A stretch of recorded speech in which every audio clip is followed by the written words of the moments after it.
We are live for a That was new it. episode of Movies Don't Suck and Some to Do. That's the timer. Yeah, that was the timer. We are now on. But Tiffany Haddish, you were talking about her. Yeah, Tiffany Haddish. The clip we're playing is actually based on a YouTube video I sent to you. But that one's, I mean, they're both equally as funny. But I think the one that the YouTube video is not meant to be funny. But there's a point where she's performing fellatio on a fake dildo, and she does that like, like she does that like noise, like she's eating like a lasagna. You know? Yeah, yeah, Yeah. yeah. Have you seen the video? The one I'm talking about, the original one I'm talking Yes, about? yes, Yeah. yes, of course. So I was It's, it's Tiffany Tiffany. Haddish. I mean, Oh it's no, just bad. that's some of the original video that came out like 10 years ago when I first saw it, at least. Before Yeah, Tiffany and Haddish. that movie came out like 15 years ago. Girls Trip is probably 5 years, maybe. Man, I always wanted them to make a sequel. Now I don't. Why is that? Because Jada Pinkett Smith would have be in it. Oh well. I don't want her to make any money ever again. Damn, dude. What am I not supposed to say that outright? You can definitely say it. It's just What? definitely say what Guess what? I don't want you to look at me. Don't. What do you say we cut the chit chat, a-hole? See, I thought that would be the perfect thing for you. Yeah, use it.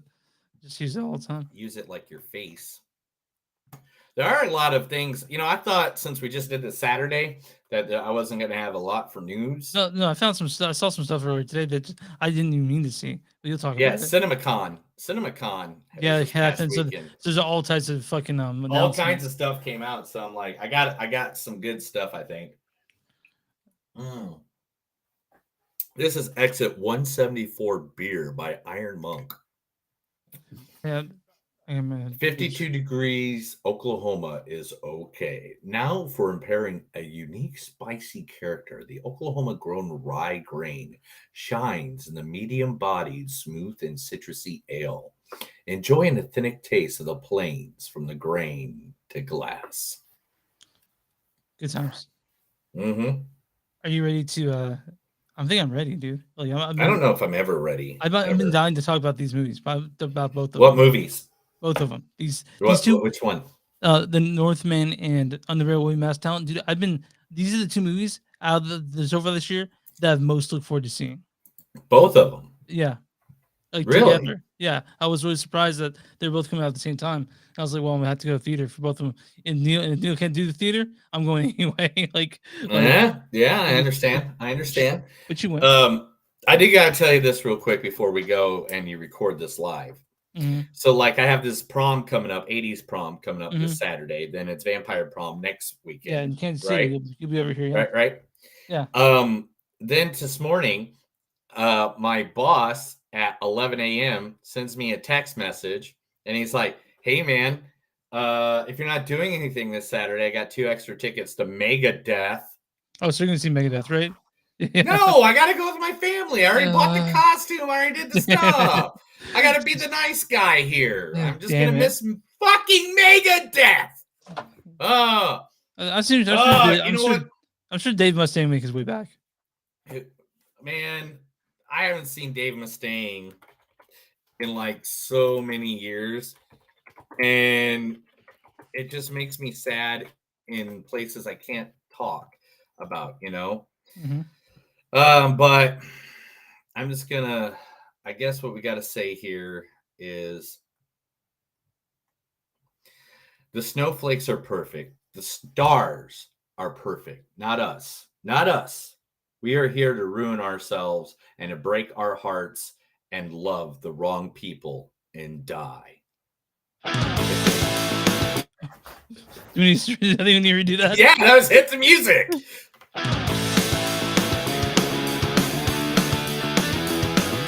It's a show by Chris and Neil with all great movies. They are the real deal. We watch them all, so you don't have to.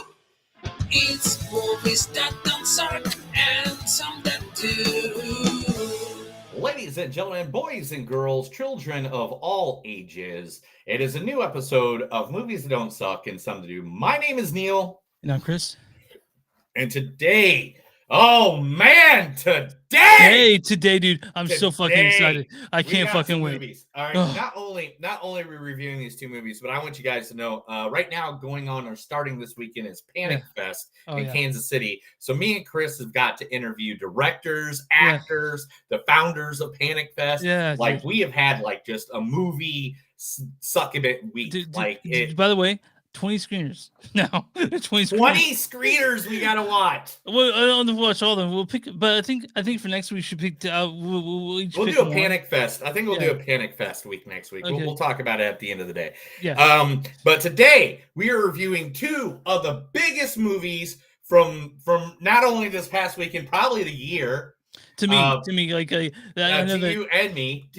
Both. We're both huge fans of first the guy.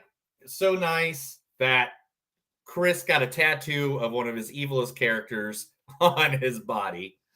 Robert Eggers. Eggers, yeah. That's what said Eggers. Robert. I did it on purpose because I knew I'd piss you off. Anyway, Robert Eggers' new movie, The Northman. First starring, I'm sorry, but one of the guys I totally think is hot, Mr. Alexander Skarsgård. I never said I cared about you. Maybe you dreamt it. You big phony. Big hat, no cattle. Do you mind? I'm trying to think here. I thought you said my life was too valuable to throw away. You are valuable. That's very clear. Just not sure why. Suki, I'm risking everything to tell you this because you mean so much to me. You make me feel almost human. You mean nothing to me, understand? Nothing. I'm very close to getting something I've wanted since I was still human. Do not get in my way. I hate your fucking guts, Eric Northman. So Neil's genius for picking that clip. Not only is it True Blood, and the guy's name is Eric Northman. An hour to find that one clip. You were trying to went through all the True Blood. I saw so much of True Blood trying to find that clip. I knew there's one where they yelled his name, and I just couldn't find it. All right. Then co-starring in this movie with him is the great, the beautiful, the wonderful, always good Nicole Kidman. I believe that in our fast-moving computer age, it is the medium of television that joins together the global community. And it is the television journalist who serves as messenger, bringing the world into our homes and our homes into the world. It has always been my dream to become such a messenger. I look to you, gentlemen, now to make that dream a reality. It was weird. I saw the Northman at the AMC, and having Nicole Kidman introduce the movie where she's in. I'm like, this is weird, because she does the intro to the movies now. Yeah. Oh, I mean, whatever. No, she's at the beginning of the AMC movie. It's like the lights go down and we're all excited. It's like, here movies are stories are perfect, or stories are perfect because here they are. AMC movies. And that movie, actually, that's one of hers that doesn't get talked about a lot. Yeah, and that is To Die For. Yeah, 1995, right? Yeah, which, let's be honest, is actually a prelude to today of like everything that goes on today with social media and everything like that. Also in this movie, the wonderful, the beautiful Anna Taylor-Joy. Anya. I found that. That's what I said, Anya. It threw me off, just like he knew it would. From that point on, the whole game was like a foregone conclusion. I couldn't fight this feeling that I'd already lost. Like in the books, where you know the outcome, but you play it out just to see how it would happen. And I mean, every move he made was so obvious, so unimaginative, so bureaucratic. And the whole time I'd look at his face, and there was no doubt, no weakness. I'm so glad you didn't see it. That's from the Queen's Gambit. Probably her most one of the I mean, everything she's been in has been a joy. I mean, The Witch. No pun. I get it. Everything from The Witch, which is one of your favorites. Yeah. And new to Robert's universe, Shalice Bang. Oh my God, you're being all weird No, now. I'm not. Yes, you are. The second we're done, and you're going straight for the condom. I was trying to be Can nice. Can I have it? What do you want to Let go of it. How No, do you let it's go? mine. You can't it's get not it. yours, Christian. Let go. No. Yes, you're acting like a child. I'm not letting go. Let go. No. I'm gonna let go if you don't let go. Let go then. You let go. It's gonna break. Yes, it is. Let go. Give it to me. I don't think I've ever let a girl take a condom from me. I'll take care of it. No, I never. When I saw that scene of two people fighting over condom, how could I not use that? How could I not use that? But also in this movie, greats like William Dafoe, Ethan Hawke. Ethan Hawke. I mean, Elder Scar. Jack Bjork. Walsh. Bjork. Oh yeah, Bjork. Were you a big Bjork fan growing up? Not really. Just like how weird she is. Most like. Yeah, I saw her like twice in concert. She's really good. Yeah. All right, and that is of course The Northman. The other movie that we are reviewing today, of course, I mean this is the big one. Everybody's watched it, I think 3 times now. This is, I mean, they're already talking about a sequel. like I don't know if that's going to happen or not, but. The movie we're talking about is The Unbearable Weight of Massive Talent, starring the one, the only, Mr. Nicolas Cage. Sonny Liston! Remember in 65, they said, hey, Sonny, don't take any chances. Ali almost killed you the first time. Take the payday. First punch, you go down. Flop! Splash! That's you! Detective, That's you! either arrest him or I'm going to ask you to leave. What would I arrest him for? What would I arrest you for? Getting up too quick? What? What? Come on, I saw you and you saw me. And don't pretend like you don't know who I am, girly man.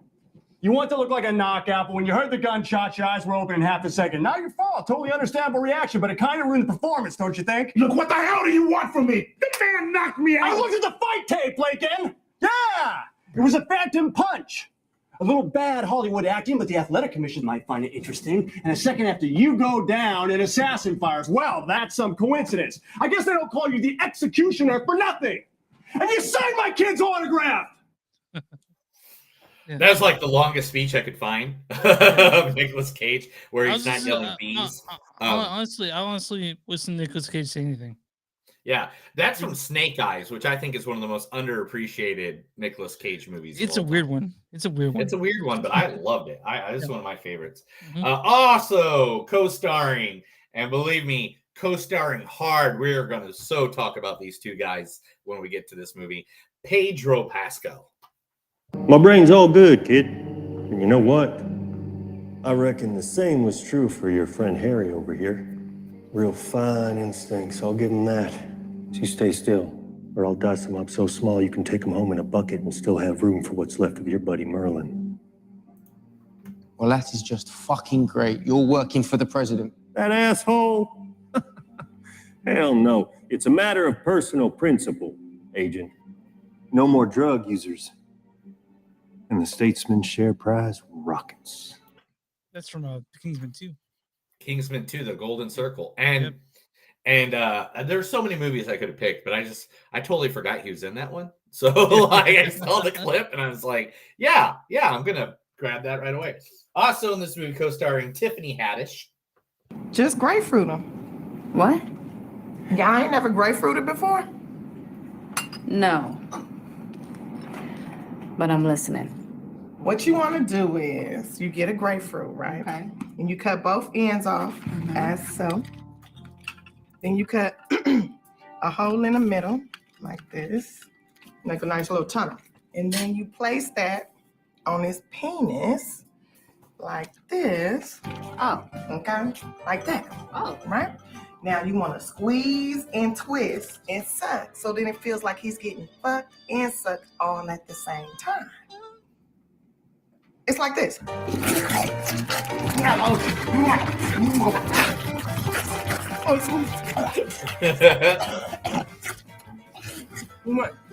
Show just a little bit because that make him feel like a man, like he's killing your shit.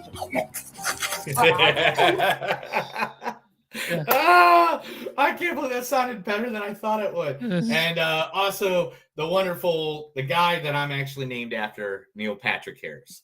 A nickel a target.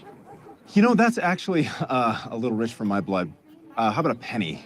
What's the matter, Albert? Is business bad? No, a penny. It is. Good Lord, Albert, you're such a cheapskate. Oh! Oh! Wow. Let's go, Louise. You can shear me on. Oh, no, I didn't. I love Neil Patrick Harris. That's from I'm not named after him, by the way. I'm named after my grandfather. It's 100 Um, 100 Ways to Die in the West, something like that. What's the full name? Yeah, there's A Million Ways to Die in the West by Yeah. Seth MacFarlane. Yeah. Pacolino, Sharon Horgan, Alexandria Mastrandia, Jacob Scopio. Like, there's so many. Demi Moore. I mean, this movie. David Gordon Green's in this. David Gordon Green's in this. And, Oh yeah, like yeah. there's just so many people in this movie that pop up, and that is the unbearable weight of massive talent. Chris, tell everybody where they can find us. You can find us on you can find us online at moviesdon'tsuck.net. We're on Facebook at facebook.com/moviesdon'tsuck podcast. We're on Twitter at NTS Podcast. We're on the Instagram NTS Podcast. And we're also on Patreon, patreon.com/moviesdon'tsuck. You can find shirts and shit with the name on it on bonfire.com. Search Movies Don't Suck and Something to Do. And we're on all streaming platforms. And you send us an email if you are old fashioned.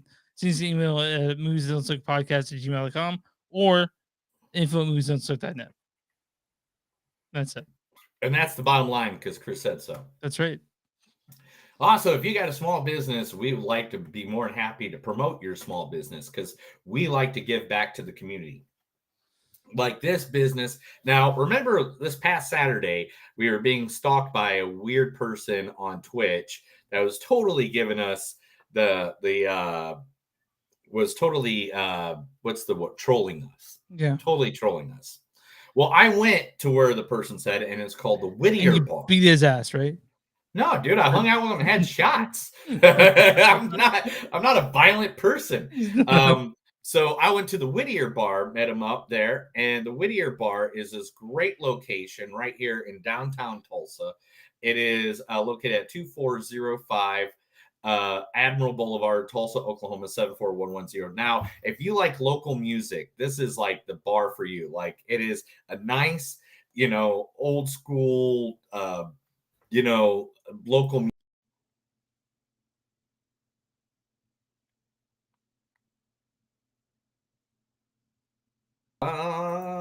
There was a band playing that was just amazing, having a good time, called North by North, who is from Chicago. They were just lovely. You can look their music up on Spotify, North by North. And man, drinks were cheap. Music was great. The people there were just amazing. Like, when you walk into a bar and you just know, like, oh, this is my peeps. These are the people I can talk to. These are the weirdos, the freaks, the geeks, So if you get a chance, guys, if you're in the Tulsa area and you want to see good local music, go to the Whittier Bar. You can find them on Facebook of all their show times coming up at the Whittier, WHITTIER bar on Facebook, or you can go to their webpage at thewhittierbar.com. Cool. Awesome. Yeah. So I have a feeling that we're gonna be talking about the movies for a long time. I know. I mean, to be honest, as much as I love our chit chat, to be honest, we talk Saturday. We know exactly what's going on. We've been talking nonstop for the last week. Guys, we're just going to make it very clear to you. We're working a lot with Panic Fest. There's a lot of interviews. Yeah. And we've recorded, 4 times this week already? Yeah. Altogether, we have recorded 4 times. So you're going to have a bunch of extra content coming out in the next 2 weeks. Mhm. Chris is putting it together and editing some stuff. Yeah. I'm actually I know I'm gonna be at Panic Fest tomorrow with my handheld recorder to try to get drop quotes. Like tomorrow I'm seeing fucking Joe Bob Briggs for the last drive-in. They're doing a Boba Hotep. So we want to advertise this as well. So I'm going to 100% just do it really quick because I want you guys to know how much we love good music and good movies. And, they don't have to be the Hollywood 70 million budget movies like we're going to talk about in 5 seconds. But there is Panic Fest, which goes on in Kansas City every year Mhm. for the last 10 years, 9 years, but they've done it 10 times. They did it Yeah. twice in 1 year, as we learned from. It is going on from Friday, April 29th to Sunday, May 8th. Now, if you're not in Kansas City, though, you can go to panicfilmfest.com and you can actually buy digital tickets to watch some of the movies that are coming out. Yeah, virtual. One movie in virtual. particular that we really enjoyed was a movie Yeah. called When the Screaming Starts. Yeah. We got to talk to the director and writers, Connor. And then Connor Boru and Alex no, Ryan, Ed Hartman. Hartman. Yeah. So yeah, And- if you we didn't see the praise this movie, so it's why we love this movie. So yeah, it's definitely, if you like What We Do in Shadows, you will love When the Screaming Starts. So like there's a bunch of other little shorts we've been watching, there's some movies we've been watching, and we're going to release all that content coming at some. So look forward to that. And definitely, guys, if you're big movie buffs like me and Chris are big movie buffs, definitely check out panicfilmfest.com. They are not paying us to say this. Just want you to know that. This is 100% our love for the film and the people that run it. And best genre fest in the world, according to Movie Maker Magazine. So 3 years in a row. 3 years in a row. We talked to Tim Canton. He was like that when you mentioned that. He's like, I've never been honored as much as I have when you heard the intro for me. Yeah, he was really impressed by the intro I came up with because when we talk to these people, we research. We don't sit there and just go, oh, we're going to talk to these people. Yeah. We'll just do the generic questions. Yeah. We go research. We go find out what their information is about their lives. I stalk the guy for a good 8 hours. But really nice people. I can't wait for you guys to hear that content coming out soon. Yeah. So let's get into the first movie, which Fuck is it, let's do it. Robert Eggers, The Northman. The You guys don't Northman. know. You guys don't know Yes, Robert here it is. Eggers. This is third film he made. That's not it. But Oh, that's not it? No, that's not it. No, okay. Is it this one? Is it that one? There we Yeah, go. yeah. He's much more fit. But he also directed two of my favorite movies of all time, The Witch in the Lighthouse. So you guys better believe I was fucking stoked about this one. This stars Alexander Skarsgård as Amleth. I never said I cared about you. Nicole Kidman as Queen Gudrun. I believe that in our fast-moving computer age, it is the medium of television that joins together the globe. Claes Bang as Follinger. Oh my god. My name in here is the Icelandic name butcher. So which one? Claes Bang's name in this is Follinger. Oh, Fournier. Yeah. Fournier. Oh my god, you're being all weird, man. Yes, you are. The second we're done, and you're going straight for the condom. And then there's Ethan Hawke as King Arvindale Raven and the amusing, beautiful Anya. King Arvadilin Warhaven. Okay, I like the Warhaven part. The last name. And they got Anya Taylor-Joy as Olga of the Birch Forest. It threw me off. Just like he knew it would. Also, the stars Gustav Lind as Thor the Proud, Elliot Rose as Gunnar, Willem Dafoe as Himmer the Fool, Phil Martin as Himmar. It's pronounced differently. The only reason I know this because I studied when I studied Latin and stuff like that. We actually studied. Thank you. This is like the worst. This is like the best episode for you to like. It's switched around. Actually, show people that I have some intelligence in speaking. So, this also stars Bjork and like this is top notch cast in this. And I'm gonna mention this just because I'm crazy. Owen Freer, she plays Ashler Hofgithia. She's from she's in Mandy. His mother Marlene. But why don't you go ahead and read the storyline for this? I suppose. Oh, is there a storyline? I didn't. Yeah, there is. It's just oh my down gosh, there. is it huge? Oh no, it's very small. Yeah, it's one sentence. From visionary director Robert Eggers comes Northman, an action-filled epic that follows a young Viking prince on his quest to avenge his father's murder. So, real quick, guys, just so you know that Hamlet's based off of the original Norse tale. Oh wait. Oh, you got this. You got this. Oh, I got this. Oh, wait a minute. Is that it? Yeah. Yep, there we go. So, very loosely based on the story of Amleth appears in the Gesta Danorum written 1200 by Saxon Daniel Rum. Radcliffe. Daniel Rum. Thank you. And with inspired Shakespeare's Hamlet and Disney's The Lion King. Yeah. And yeah, this is so it's a tale as old as time, sort of the revenge movie, right? Did you say tale as old as time after you Yeah. said Disney? That's hilarious. Yeah, 100%. This movie is without ruining too much, it is about a man coming back to avenge his father. I mean, if you look at the trailer, it Yeah. says all this. And his uncle is the one that killed his father, so he is coming back after he grows up to avenge his father, just like Hamlet, just Yeah. like you know, Lion King. What the heck? What's the kid's name in Lion King? Simba. Simba, you know, with Mufasa and stuff like that. This is all legendary because this story is as old as you can believe. This is Norse mythology at its best. Yeah, it's Norse. Now remember before we jump into this, I just want to point this out, and I can't remember what episode it was, but remember I had a whole episode. There's an episode where I was like, "You guys want original ideas? Jump into mythology, jump into Greek and Roman mythology, Norse mythology, jump into that. You can go there and grab stories that we could use for good fucking movies." And if someone finally. gave them like a $70 million budget. Guess what happened? Someone gave someone a $70 million budget to make a Norse mythology. Yeah, and I gotta say, so right away, this movie's it's gritty, it's violent as fuck, it's dark, and it's beautiful. Yeah. This One I thing- go ahead. Go ahead. No, This- continue. So, Robert Eggers doesn't disappoint. He's 3 for 3 for me when it comes to good movies.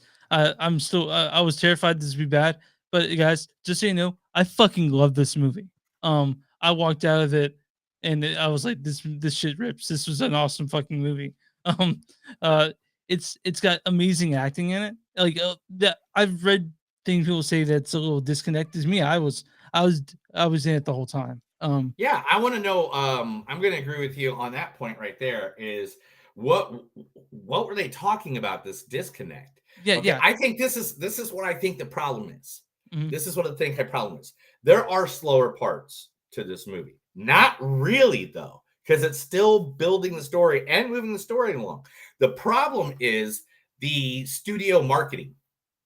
Oh, the hard to market kind of like a horror film. It's not. No, not even like a horror film. They marketed it like it was like damn near like it was not just a horror film, but like a gladiator film. Like it was just going to be battle after battle. Battles do happen, but when they happen in this movie, it is very much like noteworthy. It's not like this battle's just happening because we need another battle. Honestly, the first battle in this movie is one of the best battles I've ever seen. Honestly, like when it comes to fighting, and it's one of those movies that did a really, really great job at portraying violence. And I mean, they portrayed violence really, really good in this movie. and they're not glamorizing it. They're showing how fucking awful it is. They're showing like, how fucking you don't want to live in this time. You know. Because if you get stabbed, it's not like you're going to go run over to the hospital and get sewed back up. If you get stabbed just even one little bit, that could get affected and you could die. Yeah. I mean, like, I want to say that, man, this out of all Eggers movies, this is probably the most accessible. You know, like you can walk in and go in. But when you say, I want to mention when people talk about slow parts in movies, and why they don't bother me, because a good director can basically move a story along just by how they direct their actor to act. So when you think nothing's happening, a whole lot more is happening than you think. Just by looking at their faces, just by the expressions, and just like, and dude, I can't even talk about how much I love the music in this too. Like, man, I loved this movie, and I've been telling everyone about it. The Northman is incredible. We saw it last night, right? right. I did see it last night. Yeah. But it's it's a revenge movie. But if I honestly, if you call it slow, I'm gonna disagree with you 100%. Yeah, Uh, it's not a slow movie, and it's only like 2 hours and 10 minutes, 2 hours, 20 minutes, whatever, yeah, 12 minutes. Yeah. and by any means, I think the pacing went just perfectly fine. It told the story. It like there's so many different things that he came up with that were just ridiculous. I mean, the lighting in this was great. The Oh, cinematography in this movie was by the awesome. way, Eggers, he all that stuff you saw, that horrible landscape, he made his actors be in that. When it comes to lighting, he is a natural light. Most times, try to use as much natural light as possible, and there's very little. There's some, but very little CG in this movie. Robert Eggers is a big believer in practical effects, and there's only a few things they use computers for. Um, man, I can't say enough good things about this thing. Can't Yeah, wait to I watch it mean, again. it's one of those I mean, Robert is now getting to the point where people just want to work with him, Hmm. Yeah, and he's the point where someone he has to be someone being money, but movie will be like, oh yeah, I didn't have to hear what it is. You want to work with me? I want to work with you. You know? I mean, it's great that I mean, it's great that one that he stole, a storyline from Disney, um, and made his own story from it or whatever. But on top of that, it was, I mean, Alexander Skarsgård. Like, how many times have I gave praises to this man Yeah, from yeah. any movie, even the movie we saw where he was like the guy in the middle of Alaska or whatever it was, and I mean, I think he's a leading man in Hollywood. Why he's not in more features right up front? I mean, the first picture you go when you pull up his IMDb is him in a tuxedo jacket and shirt and brief whites, Is that brief your cat screaming whiteys. in the background, by the way? No, I have no idea what you're talking about. Anyway, and he played Randall Flagg in The Stand. He's working on Succession right now. He was in Godzilla versus King Kong and Godzilla movie. Yeah, well, I think Like the guy just we talked about him in the Hold the Dark and in Godzilla versus Kong. You know, he's in both those yeah. I movies. mean, and plus I loved him as Randall Flagg. Not so much the whole miniseries, but I liked him as Randall Flagg. I Yeah. think they took some major points out of there. So like I can't give this movie enough credit. I love this movie. I wanted to do well. I really wanted to do well. I know that it was number 2 of the box office behind the Bad Guys. I think it was Bad Guys, Sonic the Hedgehog, then the Unbearable Weight. I honestly think these should shoot the top. These are movies that need to be seen. These are movies that need to be seen. Honestly, so we can get more movies like this. Because it's this is a masterpiece of a movie, and it's up there with one of my favorite movies of the year. Easily one of my favorite Yeah, movies of the I year. mean, it's a really good movie. They did it justice. They did all the stuff right. So, still in one person viewing right now. Let's take a timeout for 5 seconds. I'll be right back. Your cat, huh? Okay.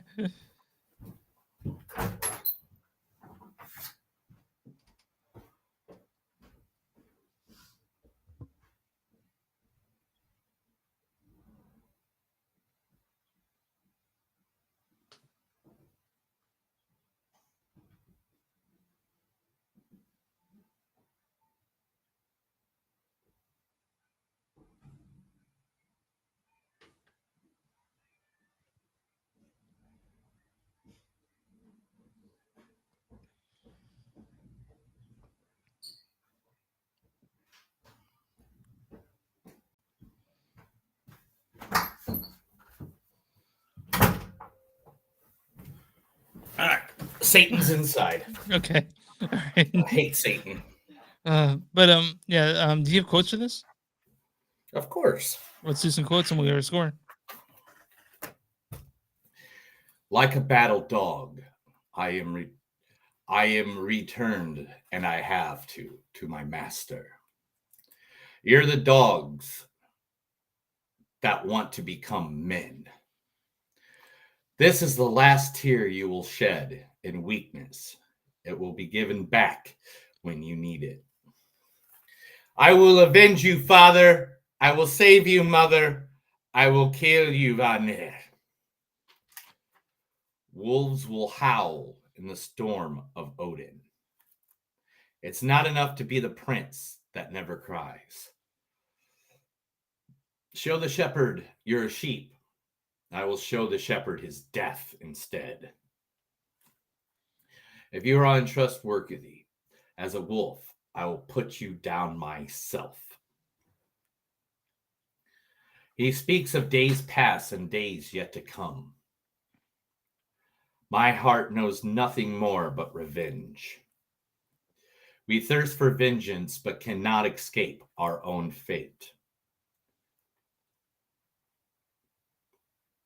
Could it be Christian Slavs? Their god is a corpse nailed to a tree. Oh. This is not the work of my god, but evil sorcery. I will come back for your heart and your mother, and I will eat it. Oh, I'll come back for your heart, and your mother and I will eat it. My hour of grief is gone. My revenge and wrath is upon us. I will fight you at the gates of hell. So I'm gonna go first. I want to mention also this movie is also pretty historically accurate. They like couldn't make it as authentic as possible when it comes to like things like. I mean, it's very, again, loosely based on the story of Amleth. Very loosely. But when it comes to like what you know the things they wore in the runes and all that stuff, that was pretty accurate on that. But my score on this And all the 4.8. peroxide the women use for their hair. Yeah. Oh yeah, Anya. Yeah, yeah. My score on this is 4.8. I fucking love this movie. You said an Anya? Nicole Kidman's a redhead. Oh yeah, that's true. Okay, fuck. But anyway. Yeah, my You score said on this 4.8? Yeah, I love this movie. I have nothing but good things to say about it. I think a 2.4. They really missed the mark here. No, I'm kidding. I'll give it 4.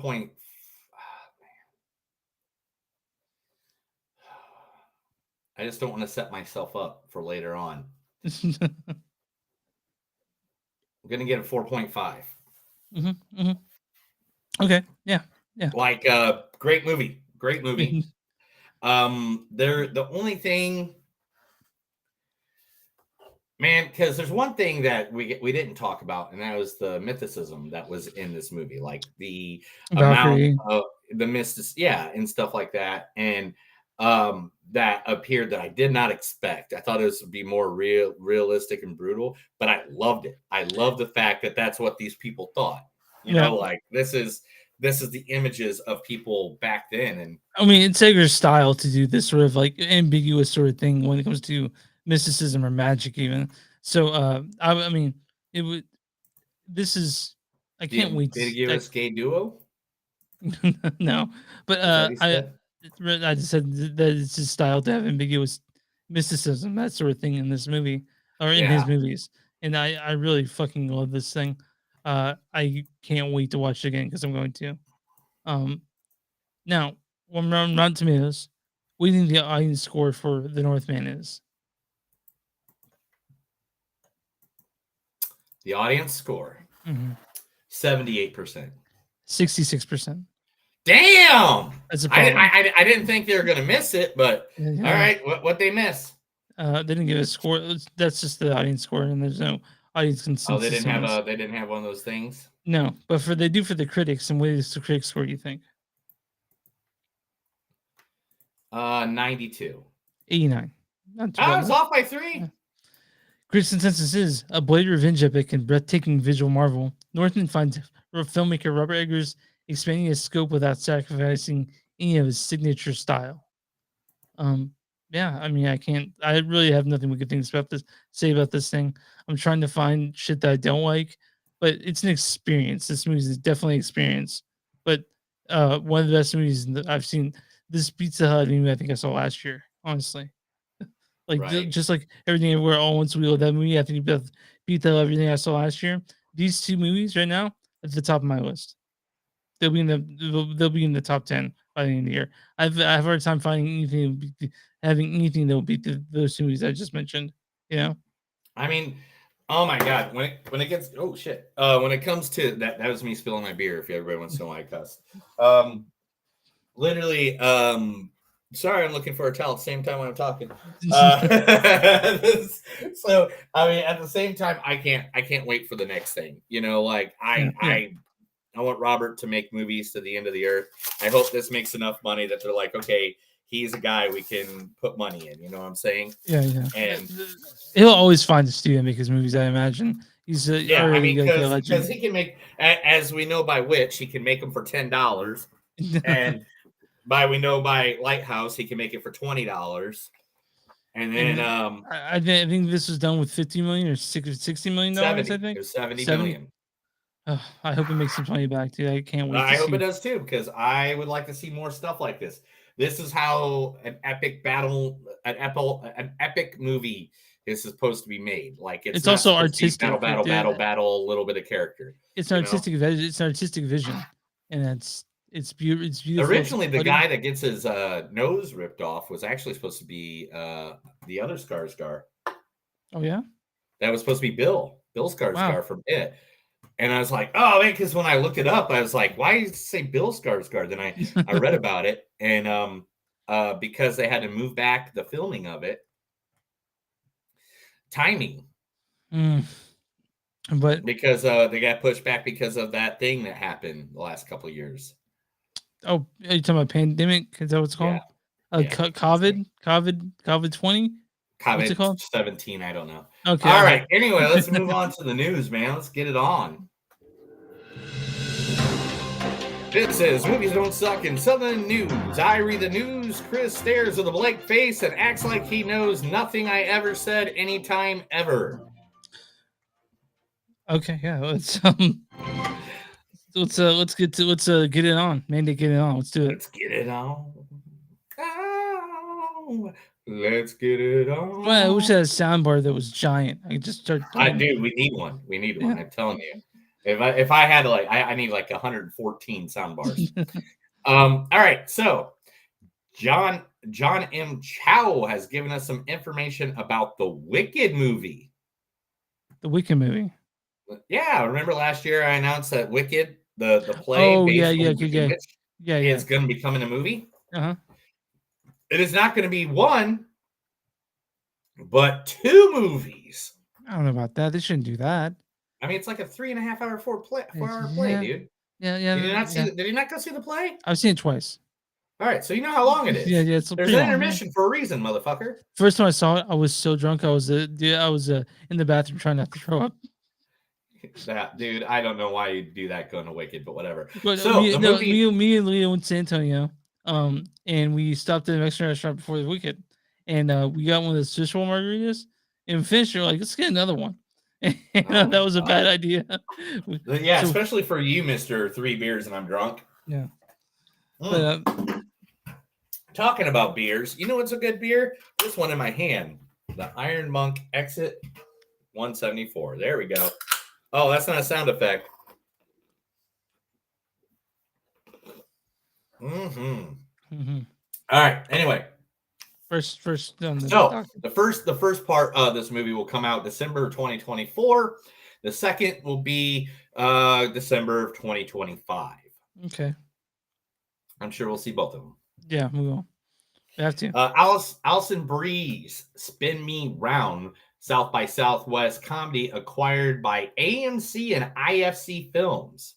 The movie stars Alison Brie as a manager of an Italian restaurant chain who wins the opportunity to attend the franchise's educational program in Italy.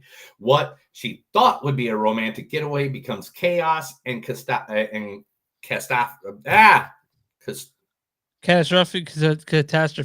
There we go. Catastrophe. Thank you. Words. The ensemble includes Alexander Novla, Aubrey Plaza, Molly Shannon, Zach Woods, Ben Sinclair, and Alison Brie. I'm down. I thought, I knew it was a matter of time for Alison Brie and Aubrey Plaza got in the movie together. Oh man, I love those two. Yep. Hey, are you ready for J.J. Abrams to ruin another franchise? Yes. This time he can add his big white glares like he did in Star Trek, Yeah. or his messed up storyline like he did to Star Wars. But this time he's doing Hot Wheels. Yeah, I don't know, man. Like, I don't know. Like, this isn't near as exciting to me as it is for Noah Baumbach doing Barbie as is J.J. Abrams doing Hot Wheels. Hot Wheels. So we're getting Barbie and Hot Wheels in the next couple of weeks, in a couple of years. Okay, cool. Whatever. Netflix has inked a 3-picture deal with Japanese anime studio Colorado. Okay. What did they make before? Yeah. They played Whisker Away in 2020 is one of their movies, Drifting Home. So they are going to be making movies based on anime. Maybe this is how Netflix stays afloat. I have no idea, because right now, let's be honest, everybody's buying up their own properties. Paramount's taking back their shit. HBO, Warner's taking back their shit. The streaming service, I think, there's going to be a point where people want to stop doing it. And then I think it's going to be a war. Yeah. It's going to be a war. A war's coming, Chris. A war. Yeah, I know. Joaquin Phoenix has acquired the filming rights to the book Free the Animals, the amazing true story of the Animal Libertarian Front in North America. It is the 30th anniversary of the paperback edition for PETA founder and president Ingrid Newark. Okay. Yeah. I'll watch that. I mean, I'll give it a go. Yeah. And I'll diss it just as much as I'll diss anything else. There's this pretty cool documentary about the ALF you can find online. I forget what it's called, though. Now, I grabbed the story because I'm kind of weirded out by the title of it. Okay. Dungeons and Dragons. Paramount is set to reboot the Dungeons and Dragons film franchise with Honor Amongst Thieves, which is the movie they've been working on, Dungeons and Dragons. Is that a reboot? I don't know. I feel like it's. I mean, they made a Dungeons and Dragons movie like what, 20 years ago? Yeah, I don't know, man. It was like a long time ago. It wasn't like yesterday. Wasn't like Marlon Wayans in it? Like one. Yeah, of like I'm thinking it was like years and years and years and years ago. And they say reboot, and I'm like, I don't know if that's really a reboot.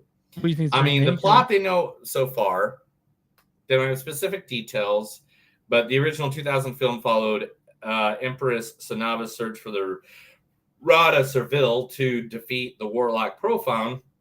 The sequels largely did not continue the film's plot, so we know that. The cast we know Chris Pine is in it, of course. We also know that Michelle Rodriguez, Justice Smith, Rita Jean Page are all in it as well. Hugh Grant will be in it. Cole Coleman, Sophia Lois, Daisy Head. So like it's got like a good everything, and there's even going to be a spinoff to it. So all right, whatever. Apparently, there's a movie released in 2008, 5, and 2012. There were direct-to-video movies. Okay. Well, So I hope that's this is better. Yeah. So. Batgirl. HBO now it's kind of like, you know what? We're putting a lot of money in this movie. Maybe not just release it on a streaming platform. They're now thinking that they're going to release Batgirl as a theatrical release instead of a straight-to-streaming debut. So how does Batgirl fit into the Batman universe? Well, I mean, it just matters which storyline they go with, because there's like 5 different storylines for Batgirl. I mean, she's been around ever since like I think the 50s, maybe the 40s, and like so, and then there's also Batwoman, and anyway. But Batgirl is Barbara Gordon, the daughter of James Gordon. Yeah, and she is about, and so many different ways. The way it looks, and I'm just going by this, from what I see on pictures and set photos and stuff like that, is that they're going with like the new 52 version, Okay. where she's younger, a teenager, and she just really looks up to Batman and trying to solve a crime and that her daddy can't solve for her. Because the Batman game I'm playing, the one that the Arkham one on the, Mhm. they have a Commissioner Gordon's daughter is like sort of her like Batman's like tech helper. Like Right. she's on the field. She's all just doing the stuff on the air on the computer. But yeah, Batgirl. That's gonna be interesting. I hope. Do you think it will work its way into the Robert Pattinson Batman? Think it'll work that way in there? Do you? I have no idea. I don't know what they're all going to do because, to be honest, who knows? Yeah. Especially with the new Flash movie coming out and the Flashpoint paradox happening. Oh man, Ezra. I can't wait. Anyway, so next, Spider-Man Across the Spider-Verse Part 2 gets a brand new name. So stoked on it. What's it called now? Yeah. So now it's Spider-Man into the Spider-Verse, Spider-Man Across the Spider-Verse, and the third one is now going to be titled Spider-Man Beyond the Spider-Verse. When I saw the preview for the second one, it said Part 1. Yeah, At the end and of they it, changed that as of this past weekend. Okay. There will be a total, and this is not bullshitting this is not making this up. They are over 240 characters that are going to take place. And there's over 1,000 people working on the 2 sequels. That's a lot of people. Mm-hmm. They showed the first 15 minutes of the second movie this past week at CinemaCon. Yeah, I saw the preview for it So I'm stoked on it, man. I can't wait. Sony has confirmed at CinemaCon this past week that who you gonna call? Yeah. Didn't you ask Drive 2? After Ghostbusters Afterlife is getting a sequel. They Okay. have already pinned it. They are ready to go. They're getting the cast together. Yay. Yeah, I'll see it. Yeah. I mean, they made over $350 million during a pandemic, Yeah. So and yeah, let's see it, man. what it is. Can't wait to see it. Let's just talk about this for a second, because let's be honest, it's a thing everybody's been fucking talking about all damn week. Let's just get it done and over with. Let's talk about it. Johnny Depp. Okay. Amber Heard. Yeah. All right, man. I don't know what's going on. I don't know what Amber Heard. All right, look. Everybody's been watching this thing like it's a goddamn OJ trial, and it's not. It's a divorce trial between obviously a very abused man and a very psychotic woman. I mean, I can't take sides yet. I'm gonna wait. I mean, because I'm not there. I've watched it. It's done. Yeah. It's at the end. They're not gonna get back up there on. They've already said their bits, and when. Okay, there's one guy that's just like, hey, man, Johnny Depp is the whole reason I have a career. And then an artist that he bought like a penthouse for. And then Johnny Depp describing the fecal matter is the words he kept on saying. Fecal matter left on his bed. I mean, but who hasn't shit in their ex bed before? But they weren't exes. They were still together. I was joking. Either way. Yeah, go into your you and your wife's bedroom right now. Take a shit on her side of the bed and come back down, and we'll see how that unfolds throughout the podcast. I probably won't have a wife anymore after that. It's like that's endorsed. I'm living in a. So I don't know exactly what's going on. I'm just saying this. Even Jason Momoa has come out and said, "Look, I don't even want to work with her ever again." Oh, really? Yeah. Wow. And like other people have come really across that, hey, Amber Heard's psychotic. She's fucked up. And there's videos now that are popping up of things that just like her doing interviews where she's like yelling at people. It makes me wonder if they'll refilm Aquaman 2 now. Who knows? Who knows? I don't know how they're going to go with that, but whatever it is. The movie you're looking forward to has been removed from the Warner Brothers release schedule.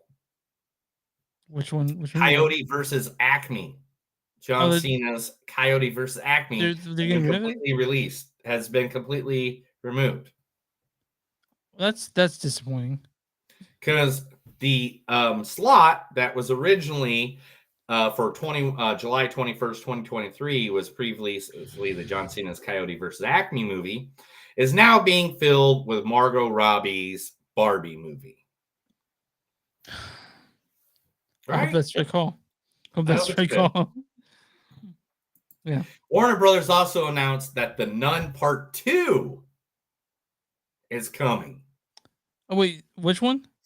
The Nun Part 2, part of the so Conjuring universe. Yeah, that one. Oh, it's So happening. now The we're going first- to have to watch that and rewatch all the other ones before we watch it. So what are we at now? How many Conjuring movies are there? I mean, there's so many. I don't know. It's its own thing now, right? Are you counting them? Are you doing that? But yeah, I mean, if you had to pick your favorite Conjuring movie, which would it be? Oh, that's easy. It's the Curse of Lauren. No, I'm just kidding. That one's Yeah. God, man, you man, so much shit I on know the that little last one. one was pretty good, just because it was really based off of something I already knew. Yeah. I don't know, man. There's a lot of good ones. All right, let's see here. Justin Lin has stepped down as Fast as X's director. They're getting like directors out. Like okay, what's the new director? They don't have one yet. I wonder why. Yeah. Vin Diesel. Vin Diesel's like, I don't like this Justin Lin fella. Is that what it is? I don't know, man. Vin Diesel, I heard, is a dick to work with, but I am not one to say. That's what Dwayne Johnson said. I mean, Dwayne The Rock Johnson, I've met the guy on several occasions. Nice and the guy. guy is just like ridiculously nice. Yeah, he's golden. He's golden. And I mean, especially I've seen him where he was like so tired out he could barely even talk or move, and it looked like he was just like, I'm done. I just need to sleep, you know. And still he was still nice. All right. Peacock, cock. My peacock, cock. I want to see my peacock, cock. Has added several Nicolas Cage films to its catalog. Oh yeah, I definitely saw for that. everybody. Make sure to go out there. They've added everything from Con Air to Bangkok Dangerous, Red Rock West, and of course the legendary one that he's only in for like 5 minutes. When he was still Nicholas Coppola, and at his Fast Time at Ridgemont High. So if you want to see that, go to Peacock, cock. Nicolas Cage has been doing interviews. Literally, he did a Jimmy Kimmel interview the other day, and it was the first time he had been on a late night talk show in 14 years. Jeez. Yeah. Yeah. And Yeah, he's been doing a lot of press. And during that lot of press, I have a fact that we'll talk about why we're reviewing the next movie. Nicolas Cage doesn't understand why he stopped getting invites for comedy movies. And why did he? He doesn't know, because he did, Raising Arizona. He did, the Croods Kick Ass. Yeah. He's done, what else did he do? Honeymoon in Vegas. He's a great comedic actor. Moonstruck. Yeah. Like so many comedies that he did over the past his career, and they just like dried up. And he thinks pretty much because of the new movie that that we're about to review here in a few minutes. We'll change that maybe. Yep. And then finally, the 2 stories I'm so happy to announce. Okay. First, Venom 3 officially confirmed by Sony at CinemaCon. The great series of Venom 1, Venom 2. Now we're going to have Venom 3, which I'm guessing is going to star Spider-Man, because how they opened it up. of all the not Yeah. just the Venom, but the Spider-Man movies with Eddie Brock and stuff. Sure, Because sure. let's be honest, that's what we want to see. We want to see Spider-Man versus Venom. Bottom line. Yeah. Period. And then the one that the happiest story, the happiest story I could fucking be more happy to announce. This past weekend, The Batman has acquired a sequel, and everyone is on board already. Yeah, Batman Pattinson, 2. Zoe Kravitz, and Matt Reeves all are coming back for the sequel of The Batman. You're missing one story, but I'll get to that one. Shouldn't talk about Batman 2. Well, what's that? What story is that? Do you know who El Muerto is? Yeah. Bad Bunny is gonna be El Muerto. They're making a standalone film with him in it as El Muerto. That's probably why I saw Bad Bunny and I probably just skipped right over that. Okay. Yeah, not a Bad Bunny fan. Anyway, that's it, man. That's the news. Wrap it up. That's movies and some movies that don't suck and some that do. I give Chris information. I'm just excited about the next movie we're going to talk about. Neil can't talk straight. I can't talk straight. I need another beer. All right, so this next movie, The Unbearable Weight of Massive Talent, is directed by Tom Gormican. Tom Gormican has directed such things as this movie. Yeah, this movie. Chris doesn't do his research anymore. He doesn't know. Back in 2014, directed a movie called This Awkward Moment, but I don't remember that movie at all. Written by Tom Gormican and Kevin Eden. This was about Nicolas Cage, guys. Ever since I saw the preview for this, I've been so stoked to see it. So yeah, and 100%, Nicolas Cage turned down this movie for so many years, and then finally Tom wrote him a letter saying, "Hey, man, I'm not making fun of you. This is what my thought process is." And Nicolas Cage read that letter and wept, and he was like, "I'm going to do this movie now." So this stars Nicolas Cage as Nick Cage. What do you say we cut the chit chat? A-hole! A-hole! And then Pedro Pascal plays Javi Gutierrez. My brain's all good, kid. This also stars Tiffany Haddish as Vivian. Just grapefruit Neil Patrick Harris plays Nicolas Cage's agent Richard Fink. A nickel a target. You know, that's actually a little rich for my blood. How about a penny? What's the matter, Albert? Is business bad? This also stars Lou Machine as Addie Cage, Alessandra Mastretta as Gabriella. It's got Ike Barinholtz, which he's kind of looks just like Pete Holmes to me, as Martin, and a bunch of other fucking people. But this movie is Nick Cage heavy. Why don't you read the storyline for this? The fictionized version of Nick Cage must accept a $1 million offer to attend the birthday of a dangerous superfan, Javi Gutierrez. Things take a wildly unexpected turn when Nick Cage is recruited by a CIA operative, Vivian, and forced to live out his own legend, chipping his most iconic and beloved on-screen characters in order to save himself and his loved ones. This movie is fucking hilarious. This movie, this is one of the first movies my wife actually went to the theater with me. In quite a while.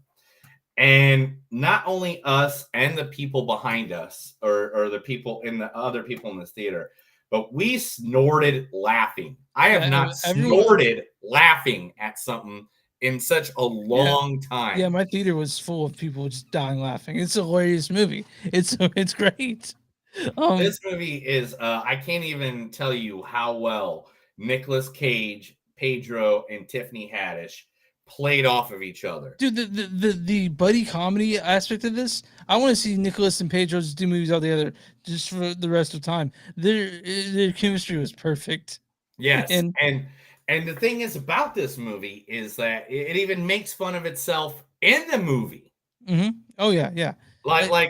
Like they're him and Pedro are trying to write a script at some time. Him or Nick and Javi are trying to write Javi are trying to write a script at some point, and then the script that they're trying to write actually reflects the script of the movie. I mean, it's like breaking the fourth wall to show you the other fourth wall. It's behind that fourth wall. It's very this movie's very meta, and Oh my and god. and Nick, he commits to it. It's something else, man. It's a funny fucking movie, and I've been dying to see this one too. So, I One of the things about this movie I read when looking up the research and stuff like that was Nicolas Cage was against the idea of playing himself, turning down several offers for this. Oh no, I'm sorry, that's the okay. No, that's about the written letter. But Nicolas Cage thought Javi was the better written character in the movie, so much he even asked to trade parts and thought about playing his own biggest fan was more meta than playing himself. And then they cast Pedro, and Cage was like, "Yeah, never mind. That's exactly the guy." This I can't say enough good things about this because it was really funny. It was action packed even, and it was I could have watched it. This could have been 2 hours longer. This I could have would've been loved it. 17 hours long, and I'd have been fine with it. I was laughing my ass off the entire movie. And this is actually, and as the fact says, I have up right now on our vlog. This is his 100th Nicolas Cage movie as a leading role. Now, me and Chris have been fighting for Nicolas Cage for like the past 4 years we've been on this podcast. Yeah, Mandy, and I was like, ever since like Mandy came out, I'm just like I want him back. And they even say in this movie, I think I wrote down the line somewhere, and I don't know if I can read it due to the fact that half my handwriting is He good. mentions Mandy for sure. Oh 'cause yeah, the Mandy is chains- a fucking masterpiece. it is. Oh my and god! And the chainsaws There's in a the part movie. where they go into this Nicolas Cage vault. I'm not going to say who, when, where, why, and why this Nicolas Cage vault even exists, but there's so many cool props from there's all the Nicolas Cage. There's movies. two things for Mandy. There's the Mandy axe and the Mandy chainsaw. Yeah. And like even Nicolas Cage is like, is that the chainsaw from Mandy? But yeah, Mandy's a fucking masterpiece. It man. is, yeah. It is. Man. And I actually heard Paddington 2 is pretty good too. I know. After watching this movie, if you don't want to go see Paddington 2, I still haven't seen it. I heard it's really good, like from everyone. Like even Yeah. I wanted to review it, and you told me to fuck off. I don't think I did that. Come yeah, on. you did 100%. I tried for 3 weeks to get that movie reviewed. I don't think Paddington 2 came out when we were doing the podcast. Yes, it did. Look it up, bro. I'm looking it up right. Yeah. 2017. I moved here in 2016, so no, I have nothing to do. We weren't doing the podcast. Yes. No. It was in 2017, was it? Yeah. Really? Yep. Paddington the Bear 2? Paddington 2. Yep. 2017. Really? I don't believe you. Maybe you're trying to lobby someone else to see it with you, but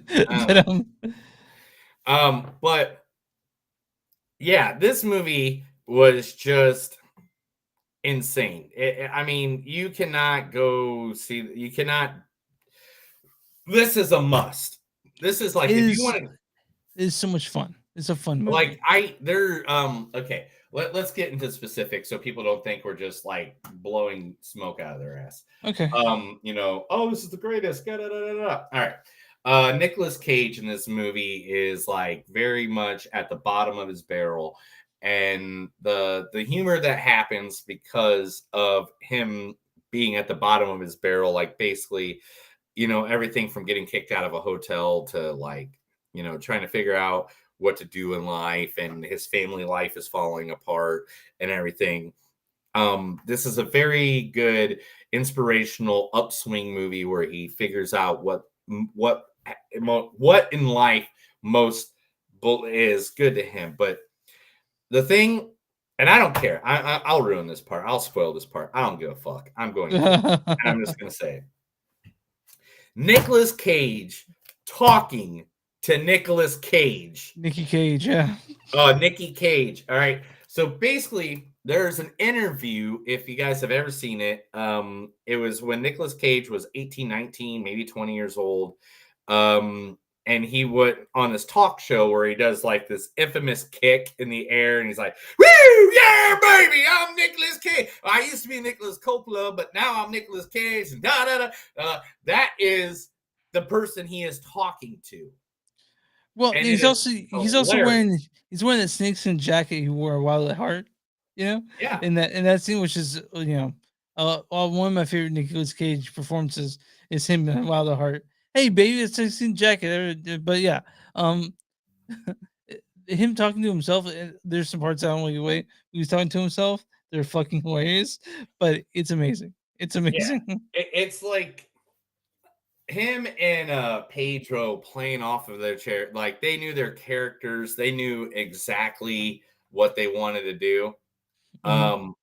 One of the funniest things, and again, I talked about this earlier. Nicolas Cage is doing the rounds on everything from the or the web ask you questions, Mhm. killer thing to inside the actor studio, everything. He's doing the whole shebang. And one of the funniest ones was the youngest actress, Lily Mosheen, was talking about how a couple years ago that she was caging her family the whole time.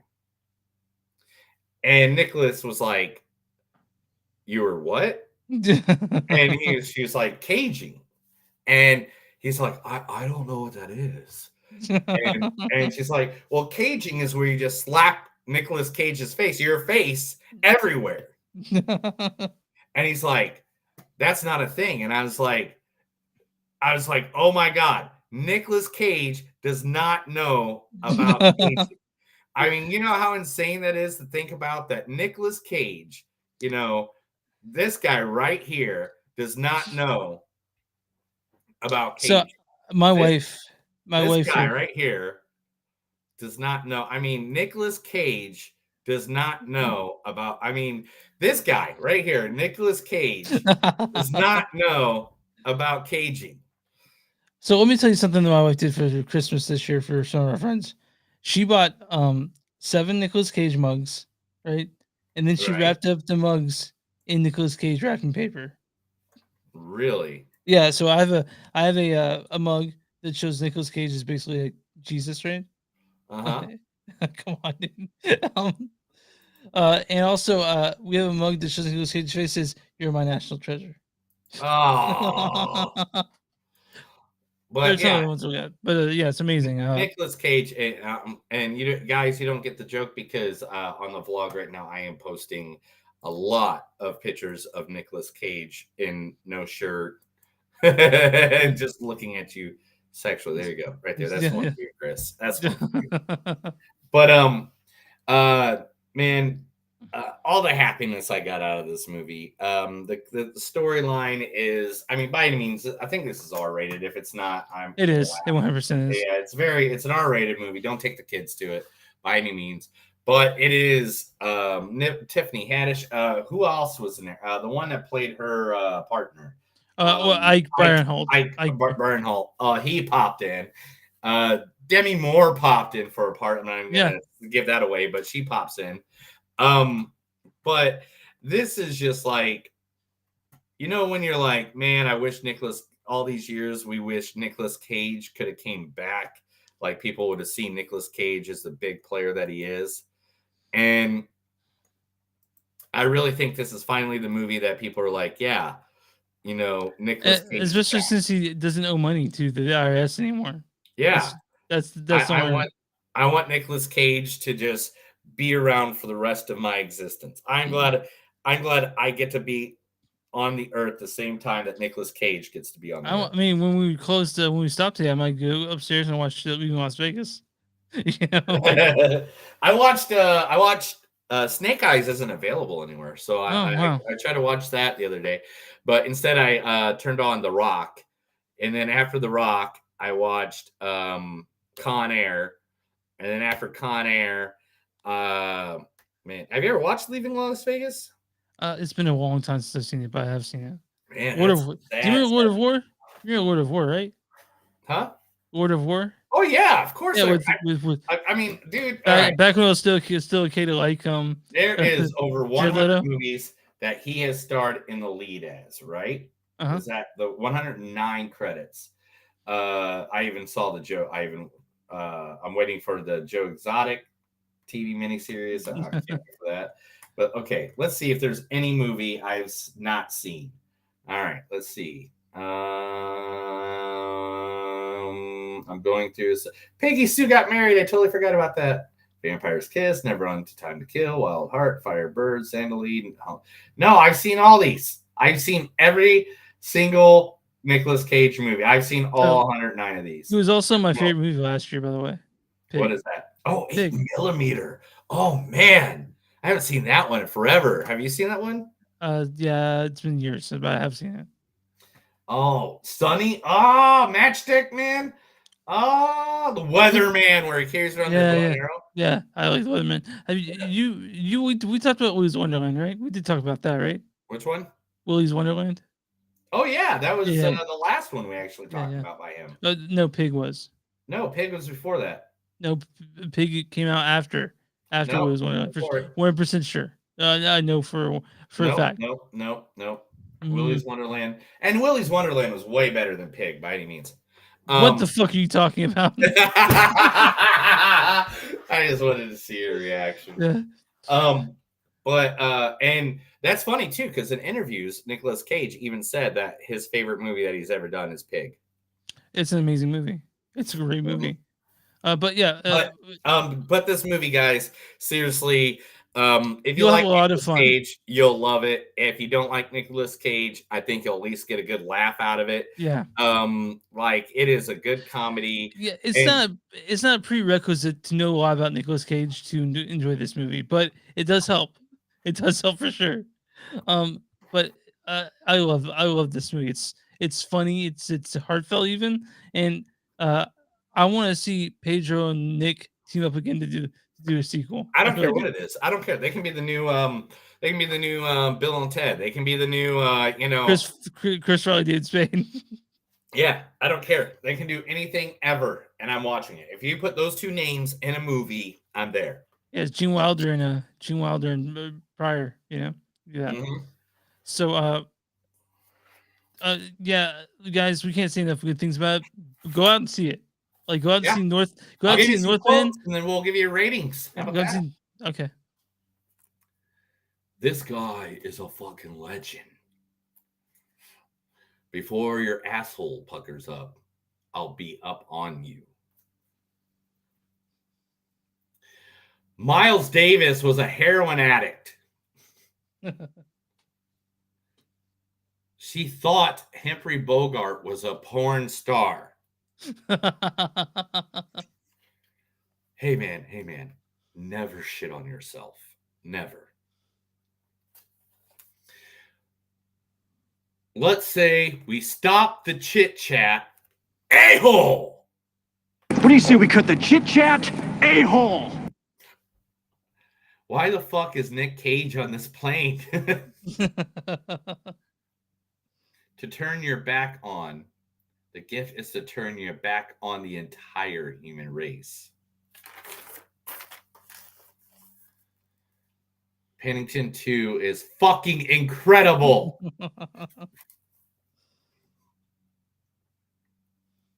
You tell them, Nick Cage. Tell them Smooch is good. We have to open our minds to the infinite possibilities.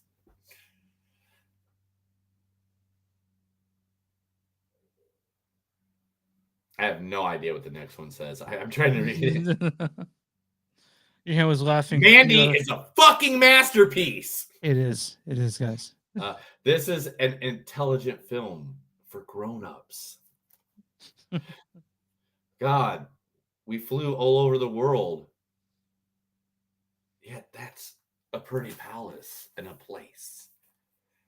Well, I guess it's time to figure out how this all ends.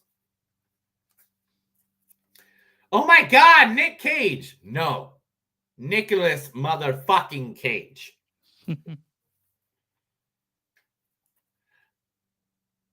We are thick, not through. We are back. Not that we went anywhere. No, not that we're anywhere at all. And of course, the best line of the entire movie. No, not the bees! The bees! So what's your score on this? Man, and this is the problem I had with giving Northman 4.5 because I got to rate this higher. I think this is better than Northman because comedy-wise, this is gonna go on that shelf, like that shelf of like Austin Powers, that shelf of the great comedies. I would rewatch 100 times in a row and not get tired of it. I have to get, and I'm only going up a point, so 4.6. I love this movie. I think satire is something I love. I love when people can make fun of themselves and have a good time with it, and all the Nicolas Cage movies that we reviewed in the past years are great. And I know I gave Pig a 4.8 or 4.9, so I know that one I rated higher than this. But I love it that Nicolas Cage is not only having a good time with this movie, but he's having a good time with life now. And I feel like, all right, there is this time, and I'll make this short and sweet. There's this time where Ultimate Warrior came back to WWE after they fucked him over hardcore.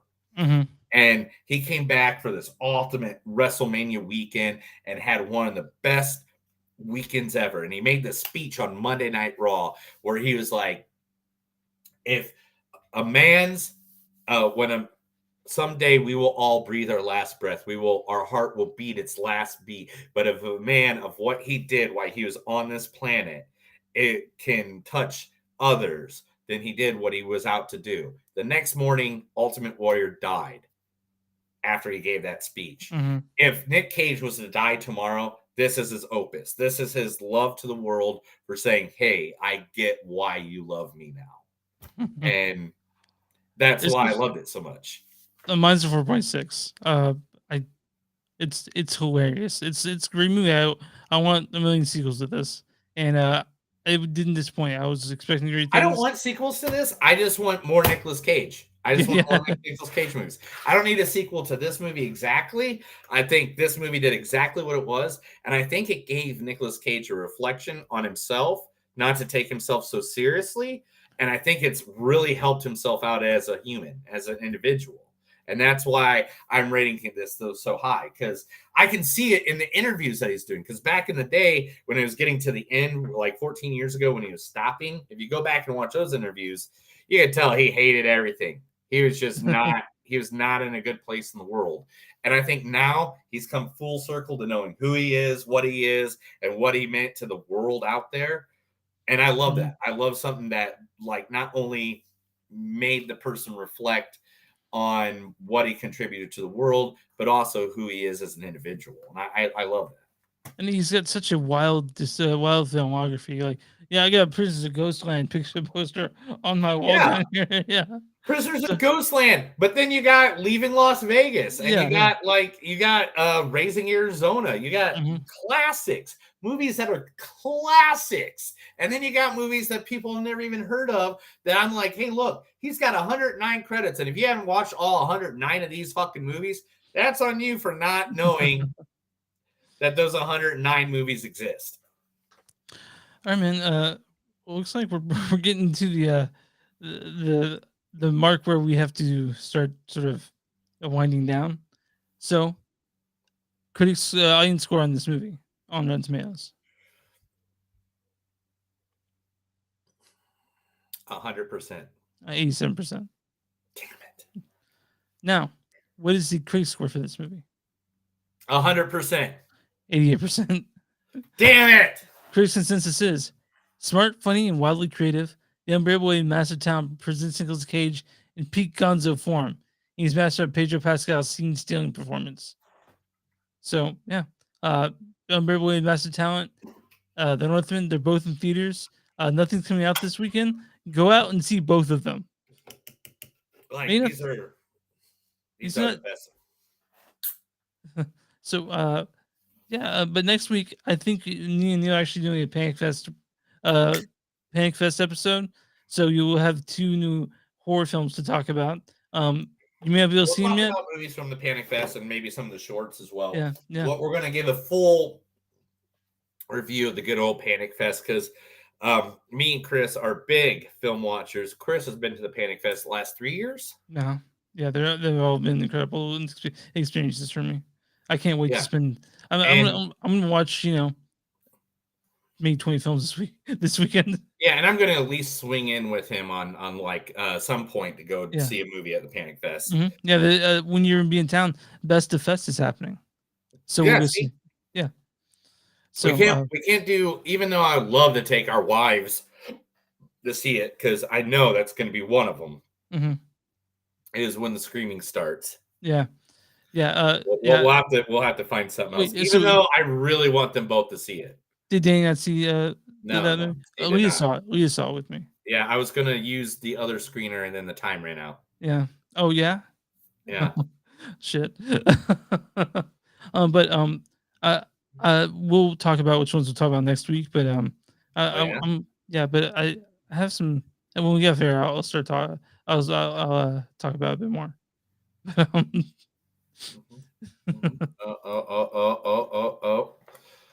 Oh yeah, I'm putting up more nudie pictures of Okay. Nicolas Cage because you just got to have Nicolas Cage everywhere all the time.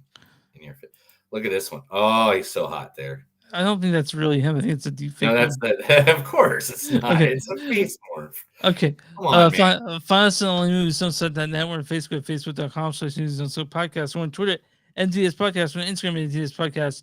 You can find us on Patreon, patreon.com/newsdon'tsuck. You can find shirts on at bonfire.com/newsdon'tsuck. Something to do. If you're on Facebook, watch us on Facebook, like the page, or watch us on YouTube, go ahead and subscribe. And we're on all stream platforms where you can find podcasts. You can find movies that don't suck and some that do. Also, you can email moviesdon'tsuckpodcast@gmail.com. What do we do for small businesses, pal? If you got a small business, we'll be more than happy to advertise for you.